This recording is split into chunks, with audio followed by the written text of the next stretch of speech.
Now, if we look at the offense, Nick, you got Riley Leonard, who was obviously the running threat in this game, broke off the big play down the middle, which he made the right read, kept the ball, and gashed the Georgia defense. I'm curious about Jeremiah Love, who we found out, obviously, after breaking off the big 98-yard run against Indiana, that he was not at full strength. He was suffering from the flu, didn't get many carries against Georgia. Jadarian Price also a bit limited. Now, credit the Georgia defense, obviously a great rushing defense, but Riley Leonard's almost been the biggest rushing threat here the last couple times out. Yeah, I mean, you look at that Jeremiah Love touchdown run against Indiana, 98 yards. Obviously, no one's going to complain about that, but he was bottled up pretty well for the rest of that game. Jadarian Price, he's a guy that just, and I'll get to Riley Leonard in a second too, because he deserves flowers for his performance this year.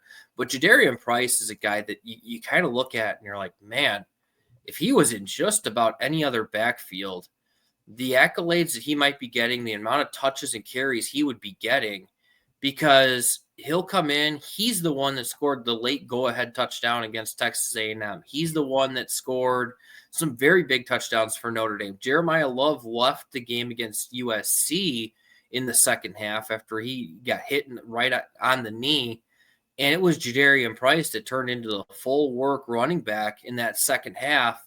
And okay, it wasn't as effective if Love and Price were both there, but they don't win that game without Jadarian Price's efforts. And it's just the flashiness and the huge play from Jeremiah Love and the hurdling, that's going to draw attention. Jadarian Price is a very good running back as well. Now, he's about a year and a half, 2 years removed from when he entered campus. He had an injury to his Achilles, and so you didn't really see him. You saw him get carries last year and start to play a bit, but it wasn't nearly the same in terms of what you were kind of hoping. You're seeing it this year with him of finally getting to that health and what he's capable of. And it's like, holy cow, this is a talent at running back and depth at running back that Notre Dame hasn't seen in quite some time as well. Because again, you've seen maybe that guy, but that ability to just turn around, hand the ball off, and then bring the next guy up on the roster and turn around and hand the ball off again and not lose a whole lot, that has not been there for quite some time. And you're seeing just a very strong running back room, even if it is dinged up a little bit at this point. The Leonard running component compared to what Penn State has with Drew Aller, which, of course, he's done a little bit better job in that category, but is nowhere close to the Riley Leonard threat, seems to be the one differentiation you can make between these teams, because they seem to be somewhat mirror images of each other in some ways. Yeah, I mean, you're kind of seeing that a lot. I think with the four teams that are still there, sure, you have like Jeremiah Smith is something for Ohio State that no other team can offer at wide receiver. So there's that part of it. So Ohio State, I think, has everybody kind of beat in terms of what their skills are throwing the ball. But even with that, Ohio State still, that offense is built on running the ball and establishing the run and being physical up front. And you're seeing a lot of similarities, I think, with these four teams. Maybe not everything's run to the exact T. Notre Dame obviously uses their quarterback to run far and away the most out of the four remaining teams. And Riley Leonard, a lot of Notre Dame fans spent September and October complaining about what Riley Leonard wasn't. And he's not going to be a guy, at least if you're going to be winning games with Riley Leonard, he's not going to be the guy that you're asking to throw 30 passes a game.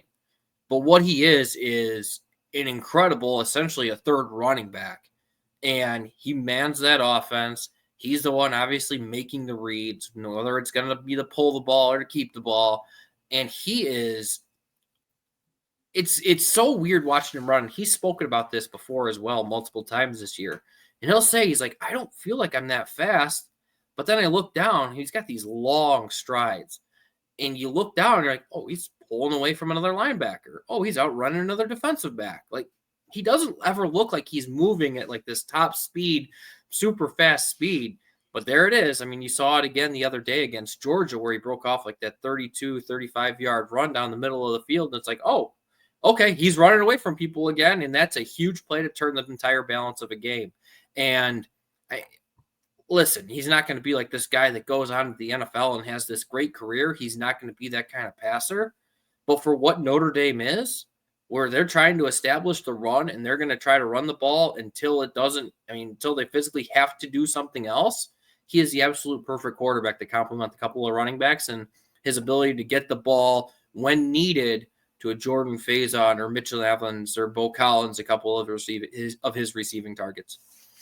Nick brought up 1993. Here's the book release right here, Disputed National Champions of the 1990s. The reason we chose the 1990s, the most impactful decade in my book, in terms of deciding a national championship, going from the strictly poll era all the way through, obviously, Bowl Coalition, BCS, and ushered into the 4-team playoff a little later. And of course, we not only do the historic dive on each season and really break it down in regards to who got left out, who got screwed, was the vote valid, all those things. And by the way, 1993, the vote was not valid.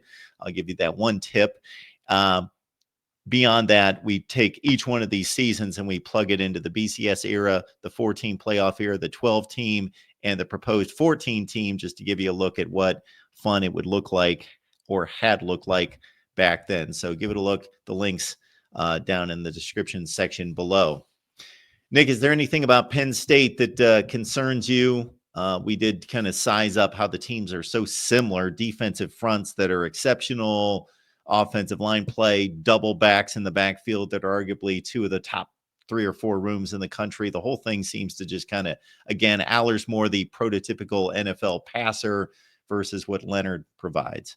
Yeah, I'm interested to see with that, because who Notre Dame has played this year, the quarterbacks that have given Notre Dame the biggest issues aren't those traditional drop back passers. The ones that Notre Dame's had issues with are the ones that can get out and make plays on their feet and throw on the run. And Aller does a ton of things very well. I think he is, it's him or Ewers is the best kind of down the field passer left in the college football playoff. But he's not one that's going to really extend plays. And that plays very much into Notre Dame's hand. It's very favorable for Notre Dame, at least what they've been the best at defending so far this year. Now it's going to be on the corners to continue to play at that high level. It's obviously going to fall on a lot more of that. When you look at it, and it's the same kind of story, though, with Singleton in the backfield, very complimentary backfield there. Obviously, the quarterback doesn't provide the same kind of running threat. But, then you look at, like, Ty Warren, and that's just a guy that, how do you defend him? He might line up as long snapper on a fake field goal try. He might line up as a tight end. He might line up as an isolated wide receiver. Like, he lines up everywhere. He does just about everything.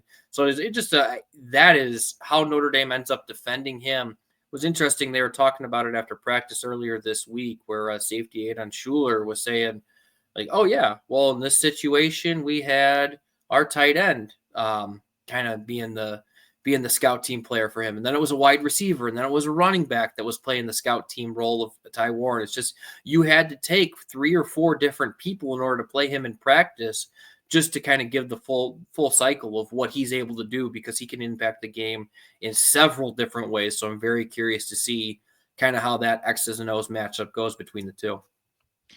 It's a valid consideration of the discrepancy in preparation for this game in regards to, of course, Penn State playing on New Year's Eve, and then the game got pushed back for Notre Dame in the Sugar Bowl. So we're looking at close to a 48-hour difference in terms of preparation. Do you think that means anything?